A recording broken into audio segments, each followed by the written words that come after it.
mati di perang Badar sudah diceritakan oleh surat Al-Alaq ini kalau Abu Jahal itu besok akan diseret atau kuburnya terbukti di perang Badar. Jadi setelah sekian tahun, hampir puluhan tahun itu terbukti firman Allah di surat Al-Alaq. Abu Jahal matinya itu kepalanya diseret oleh Ibnu Mas'ud. Nah, falyad'una dia. Maka hendaknya orang-orang yang sukanya melarang orang-orang lain berbuat kebaikan, yang sukanya seorang nabi mengajak nadiah di kelompoknya. Karena biasanya orang yang seorang itu punya pengikut yang banyak. Pengikutnya itu pengikut setia atau hanya pengikut karena dibayar, tapi punya pengikut. Abu Jahal itu punya pengikut banyak. Sehingga ketika dilarang oleh Nabi, sampai nggak usah melarang-larang mau mengibadah. Jadi kebebasan beragama itu biasa saja. Kata Abu Jahal, sampai dia orang ngerti, nek aku ini pengikuti paling akeh ning Mekah. Sopo sing paling karo Allah. Maka kemudian dijawab ayat ini. Kalau memang pengikutnya banyak, panggil semua pengikutnya. Tapi kata Quran, kata Allah, sanad'u az-zabaniyah, akan kami panggilkan az-zabaniyah. Zabaniyah itu adalah malaikat yang menunggu neraka. Zabaniyah itu maknanya, Zabaniyah itu maknanya didorong. Jadi malaikat yang besok bertugas di neraka itu gawane mendorong orang kafir, jodoh ngomong kafir ke neraka. Buat mungkin tangan dulu, sikil buat tidak mau terus kalur. Ini malaikat Zabaniyah, malaikat yang ditugaskan untuk membunuh. Wis kono celukan pengikut-pengikutnya, piro 1.000 1 juta panggil semuanya. Kami akan memanggilkan malaikat penunggu neraka. Ayo nanti. Malaikat Zabaniyah itu diceritakan oleh Kanjeng Nabi. Kakinya itu nampak di bumi. Kemudian kepalanya, ujung atasnya itu sampai di langit.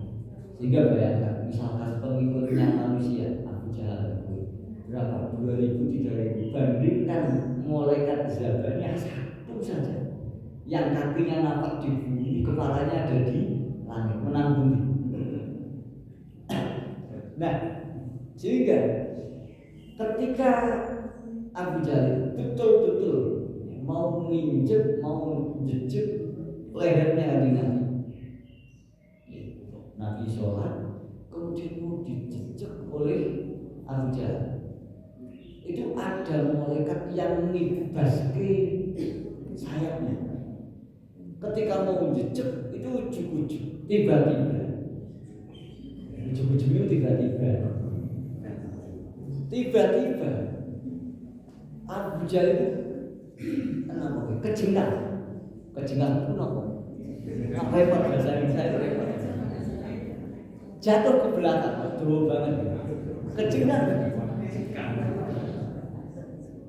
Lah orang-orang teman-temannya Abu Jahal kan mau gaya-gaya arep jejek Muhammad. Ndak usah jejek kok malah terus kejengan dhewe. Nah, terus ditanya sama teman, "Lu kamu enggak jadi jejek Muhammad?" Ketika tadi saya mau jejek Muhammad, itu saya melihat ada parit dari api. Sehingga kemudian saya mundur. Jadi pas jejek dalam pandangan Abu Jahal, itu terus kayak arep jejek geli. Sehingga kemudian dia langsung. Nah, ketika Nabi itu ditanyai oleh orang-orang, Nabi itu jawabnya begini. Kalau misalnya tadi Abu Jahal tidak mundur, pasti malaikat Zabaniyah itu langsung mengibaskan sayapnya berkali-kali sehingga semua anggota tubuh Abu Jahal itu akan tergoyah. Sehingga meskipun ancamannya Abu Jahal tadi, Abu Jahal itu penguasa di Mekah, pengikutnya banyak, mengancam begitu sama Kanjeng Nabi, sudah mau dilakukan itu tetap tidak terjadi karena apa? Dilindungi oleh Allah Subhanahu wa Ta'ala. Sehingga begini, kalau kita yakin kita itu berbuat baik, melaksanakan sholat, ikut ngaji, ibadah apapun, kalau ada orang yang melarang kita lakukan, tetap saja lakukan. Karena apa? Kita pasti akan dilindungi oleh seperti Kanjeng Nabi mau sholat, karena sholat itu perintah, dianiaya oleh orang lain. Ketika mau dianiaya, dilindungi oleh Allah Subhanahu wa Ta'ala. Kita kok berbuat baik, berbuat amal ibadah, berbuat apa saja, ada orang yang menghalang-halangi kita pasti akan dibantu oleh Allah sehingga kita akan dilancarkan dalam melaksanakan ibadah tersebut. Mantap mau. Kalau maka di akhir ayat, di akhir surat Al-Alaq ini disampaikan, kalau sekali-kali kita la tuti'u, janganlah engkau taati orang-orang yang melarang untuk melakukan ibadah. Jangan taati, mereka bilang jangan, tetap saja lakukan. Wasjud, dan sujudlah. Sujud itu salah satu rukun sholat. Sehingga kalau di sini dikatakan sujud berarti wasjud itu dimana sholat. Tetap saja sholat. Wah, kalian bersujudlah untuk mendekat kepada Allah.